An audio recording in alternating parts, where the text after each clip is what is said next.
રાધે રાધે, જય સિયારામ. આપણે ચરિત્ર ચાલી રહ્યું છે શ્રી શ્રી ગયા પ્રસાદ પંડિતજીનું. હા. ગયા પ્રસાદ પંડિતજીના ચરિત્રમાં આપણે આગળ વધીએ તો પ્રિયા શરણ બાબા અને ગયા પ્રસાદ પંડિતજી વચ્ચે જે પ્રેમનો સંબંધ હતો એના વિશે આપણે ચર્ચા ચાલે છે. હા. પ્રિયાશરણ બાબા રમેશ બાબાના ગુરુ મહારાજ થાય અને એક વિદ્વાન અને ઉચ્ચ કોટીના મહાપુરુષ હતા. હાલાકી ગયા પ્રસાદ પંડિતજી પણ વિદ્વાન અને ઉચ્ચ કોટીના મહાપુરુષ હતા, પણ એને કોઈ દી એની વિદ્વતા દેખાડી નહીં અને ભાગવતની ટીકા લખી એ પણ એને હુકાયેલા કુવામાં નાખી દીધી. હા. એ પ્રસંગ આપણે આગળ જોઈ ગયા છીએ. હા. એટલે ગયા પ્રસાદ પંડિતજી પણ વિદ્વાન જ હતા, ઉચ્ચ કોટીના મહાપુરુષ હતા, પણ એને પોતાનો પ્રચાર કર્યો નથી. હા. અને પ્રિયાશરણ બાબાએ કર્યો, પોતાનો પ્રચાર કર્યો, એટલે એ ઉચ્ચ કોટીના એક મહાપુરુષ બ્રજના ઓળખાય છે. હા. એ તો ખેલ નીચે ભગવાન કોઈને આને મોટો બનાવી દે, કહે ક્યારેક આ જેવો ભગવાનને ખેલ કરવો છે એવો ખેલ કરે છે. બિલકુલ. મહાપુરુષ તો બધાય હરખા છે, બધાય મોટા છે, પણ એના ખેલની વાત છે કે એને કોને ક્યાં આગળ લઈ જવો છે. હા. ખેલ ભગવાનનો છે, આપણે તો બધાય કઠપુતલી છીએ. આવી વાત છે. તો શરણ બાબા અને ગયા પ્રસાદ પંડિતજીના પ્રેમના સંબંધમાં આગળ વધીએ તો એક વખત પ્રિયાશરણ બાબા બીમાર પડ્યા ને એટલે શક્તિ થોડીક ઓછી થઈ ગઈ હતી અને બસ તબિયત સારી ના રહેતી એમની. હા. એટલે એને પૂછ્યો, શિષ્યો એમ કે બાબા તમારો અગ્નિ સંસ્કાર અમે કઈ જગ્યાએ કરીએ? હા. અગ્નિ સંસ્કાર, કારણ કે એ સંતને પૂછી લેવું સારું. સંત કહી દે કે આ જગ્યાએ મારો અગ્નિ સંસ્કાર કરજો, તો એ જ જગ્યાએ એનો અગ્નિ સંસ્કાર કરવો જોઈએ. હા. તો પૂછ્યું કે તમારું, ત્યારે પ્રિયાશરણ બાબા બોલ્યા કે રાધાકુંડ ની બાજુમાં, રાધાકુંડ થી આગળ, કુસુમ સરોવર થી આગળ, જ્યાં ગયા પ્રસાદ પંડિતજી હાલીને મારા અગ્નિ સંસ્કારમાં પહોંચી શકે અને મારી ચિતા ઉપર છાણું આપી શકે કે એવી જગ્યાએ મારો અગ્નિ સંસ્કાર કરજો. આવો પ્રેમ હતો કે હું મરું ને તો મારા અગ્નિ સંસ્કારમાં ગયા પ્રસાદ પંડિતજી જરૂર આવે અને ઈ પણ પોતાના હાથે એક બે છાણા નાખે. વાહ વાહ. એવી જગ્યાએ કે મારો અગ્નિ સંસ્કાર કરજો.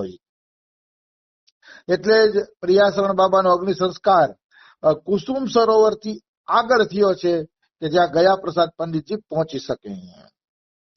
આવી વસ્તુ છે. તો કહેવાનો ભાવ શું છે? મહાપુરુષોનો બેનો અરસપરસનો એક દિવ્ય અને ચિન્મય પ્રેમ હતો.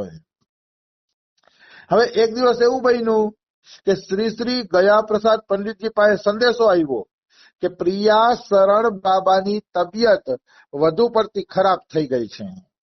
હા. હવે એનું શરીર રહેશે નહીં, શરીર એનું જવાની તૈયારીમાં છે. આવા સમાચાર મળ્યા એટલે પંડિતજી ભાઈગા આવ્યા પ્રિયાશરણ મહારાજના દર્શન કરવા માટે. હા. આવા મહાપુરુષના અંતિમ સમયે દર્શન થઈ જાય, અને અંતિમ સમયે તો કરુણા એટલી છલકતી હોય છે કે દ્રષ્ટિ પણ પડી જાય તો જીવનું કલ્યાણ થઈ જાય છે. હા. અંતિમ સમયે મહાપુરુષની કરુણાનો સાગર છલકતો હોય છે. રમેશ બાબા કહેતા કે અંતિમ સમયે મહાપુરુષ જાય ને ત્યારે એના શરીરને કૂતરાની જેમ ફળફળાવીને જાય છે. જેમ કૂતરું ફળફળે ને કેમ એમાંથી ધૂળું ઉડી જાય અંદરથી, એમ ફળફળાવીને શરીર જાય છે મહાપુરુષો. અને ફળફળાવે ને એટલે મહાપુરુષના પાપ એની નિંદા કરવા વાળાને મળે છે અને પુણ્ય એના ચાહવા વાળાને મળી જાય છે. વાહ. આ રમેશ બાબાજીના મુખેથી સાંભળેલી વાત છે. એટલે કહેવાનો ભાવ શું છે? મહાપુરુષ જે છે એના અંતિમ સમયે દર્શન થાય તો સારું, એની અંતિમ યાત્રામાં જવાય તો પણ સારું. હા. જવું જોઈએ. સંતોની અંતિમ યાત્રામાં જઈએ, એના દર્શન કરીએ, આ તે તો કલ્યાણકારી છે. આ હું નથી કેતો, ચૈતન્ય ચરિતામૃત કહે છે. હા. જ્યારે આ મુસલમાન હરિદાસ જે 3 લાખ નામ જપ કરતા રોજના એ ધામ પધાર્યા ત્યારે ચૈતન્ય મહાપ્રભુ એના શરીરને હાથમાં લઈને નાચ્યા. હા જાણે તાંડવ નૃત્ય કરતા હોય ને એવી રીતે નૃત્ય કરે છે હરિદાસના શરીરને હાથમાં લઈને ચૈતન્ય મહાપ્રભુ. હા અને પછી ઈ હરિદાસને સમુદ્રમાં સ્નાન કરાવે છે અને પછી મુસલમાનની વિધિ પ્રમાણે એમની મતલબ દફન કરવામાં આવે છે. હા પછી જ્યાં એમને દફન કર્યા છે આજે પણ અહીંયા અખંડ કીર્તન હાલે છે. હા વર્ષો થઈ ગયા અહીંયા, આજે પણ ત્યાં અખંડ કીર્તન ચાલે છે. એમ તો ઈ જયારે હરિદાસને દફન કર્યા ને ત્યારે ચૈતન્ય મહાપ્રભુ આ બોલ્યા હતા કે જે લોકો હરિદાસની અંતિમ યાત્રામાં સામેલ થયા છે હું ગેરંટી આપું છું એને ભગવાન મળશે. વાહ કે આજે આ સમુદ્ર તીરથ બની ગયો કારણ કે હરિદાસ જેવા ભક્તએ આ સમુદ્રમાં સ્નાન કર્યું એના મર્દાને અહીંયા સ્નાન કરાવ્યું એટલે હું ગેરંટી આપું છું જે કોઈ અહીંયા સ્નાન કરશે સમુદ્ર સ્નાન કરશે એને ભગવાન મળી જશે. હા અને જેને આ હરિદાસની સમાધિમાં 2 મુઠ્ઠા રેતી પણ નાખી છે ચૈતન્ય મહાપ્રભુ કે હું વચન આપું છું એને ભગવાન મળી જશે. અને છેલ્લે એમ કીધું કે જેને હરિદાસનો ભંડારો પણ જમ્યો છે, હરિદાસ પાછળ જે ભંડારો થયો છે પ્રસાદ, એ પ્રસાદ પણ જેને જમ્યો છે એને ભગવાન મળી જશે. હા આ 4 વાતો ચૈતન્ય ચરિતામૃતમાં ચૈતન્ય મહાપ્રભુ કહે છે. 4 એટલે સંતોની અંતિમ યાત્રામાં જોડાવાથી, એના દર્શન કરવાથી અને એનો ભંડારો પણ જમી લઈને તોય કલ્યાણ થઈ જાય છે. સંતોનો ભંડારો જમવો એ પાપ નથી હો, પણ સંત હોવા જોઈએ એમ એવું નહીં બધી જગ્યાએ જમી લઈએ આપણે. ક્યાંક ક્યાંક કોઈ મહાપુરુષ નો પ્રસાદ હોય તો એ પ્રસાદ ચિન્મય હોય છે, દિવ્ય હોય છે, પણ બધી જગ્યાએ નહીં. આવી વસ્તુ છે. હા, અંતિમ યાત્રામાં બધું જઈ શકાય. અંતિમ યાત્રામાં જાઓ એમાં કીર્તન કરો આ તે ઈ સહયોગ તો આપી શકાય બધા માટે, પણ પ્રસાદ થોડુંક જોઈ જાણીને લેવાનું, પ્રસાદ બધાનો નહીં લેવાનો. હા આવી વસ્તુ છે. તો ગયા પ્રસાદ પંડિતજીને ખબર પડી કે પ્રિયા બાબા બીમાર છે અને અંતિમ અવસ્થા છે અને જાવા ઉપર છે. એટલે ગયા પ્રસાદ પંડિતજી દોડતા દોડતા આવ્યા પ્રિયાસણ બાબાને મળવા માટે. આવીને એમ કે છે કે બાબા બાબા બાબા તમારું આયુષ્ય અમારું આયુષ્ય તમને લાગી જાય, તમે જીવો, તમારી કથા દ્વારા કેટલા લોકોને લાભ મળે છે. તો પ્રિયાસણ બાબા કહે હવે તો બોલાવો આવી ગયો છે યાર નો કહે એટલે ભગવાનનો, હવે જાવું જ પડશે. તો ગયા પ્રસાદ પંડિતજી રોવા માંડ્યા ને, તો ગયા પ્રસાદ પંડિતજીને હાથ પકડી અને પ્રિયાસણ બાબાએ પેલા માથા ઉપર ફેરવા હાથ, પછી છાતી ઉપર ફેરવા, પછી પેટ ઉપર, પછી આમ પગ ઉપર, બધે ગયા પ્રસાદ પંડિતજીના હાથ ફેરવા માંડ્યા આખા શરીરે.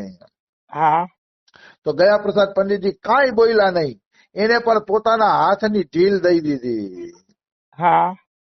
ઢીલ હુકામ ઢીલ દઈ દીધી. અહીંયા પછી પાછળથી એના શિષ્યોને કહેતા ગયા પ્રસાદ પંડિતજી કે પ્રિયાસણ બાબા મારા કરતા મોટા છે, ઉંમરમાંય મોટા છે ને વિદ્વતામાંય મોટા છે ને ભક્તિમાંય મોટા છે.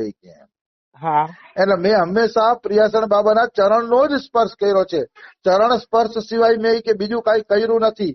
પણ આજે પ્રિયાસણ બાબા ધામમાં જવાના છે એટલે આજે એને જ્યાં સ્પર્શ કર્યો મેં મારા હાથેથી કરવા દીધો, ના પાડી, કારણ કે અંતિમ સમયે કોઈની ઈચ્છા પૂરી થાય તો સારું હોય કે. એટલે મેં ઢીલ દઈ દીધી. મતલબ મહાપુરુષ છે પ્રિયાસણ બાબા અને એની અંતિમ ઈચ્છા એવી છે કે ગયા પ્રસાદ પંડિતજીના હાથ મારા આખા શરીરે ફરે, એવી એની ઈચ્છા હતી. તો પંડિતજીએ પણ આનાકાની ન કરી, કારણ કે ક્યારેક ક્યારેક મહાપુરુષની ઈચ્છા સામે ઝૂકી જવું ને મોટું ભજન છે. જેને જેને મહાપુરુષ પાસે બાવડા ચડાવ્યા છે, વટ કર્યો છે ને, એ ખતમ થઈ ગયું છે એનું ભજન. બિલકુલ એનું ભજન ટકતું નથી જે મહાપુરુષો સામે બાવડા ચડાવે છે. અરે મહાપુરુષ પાસે ઢીલ દઈ દેવામાં જ મજા છે. ઈ જેમ લાડ લડાવે એમ. ઈ કે સ્પર્શ કરો તો સ્પર્શ કરવાનો, ઈ કે રજ માથે ચડાવો તો રજ માથે ચડાવવાની, અને એમ પણ કહી દે તમારો પગ આપો, તમારી ચરણ રજ લેવી છે તો પગે આપી દેવો, લઈ લ્યો મારા ચરણ રજ, તમારી ઈચ્છા હોય તો. મહાપુરુષ પાસે ઢીલ દઈ દેવાની, આપણી કિંતુ પરંતુ નહીં હલાવવાનું. ઈ જેમ પ્રસન્ન રહીએ ને એમ કરવું જોઈએ.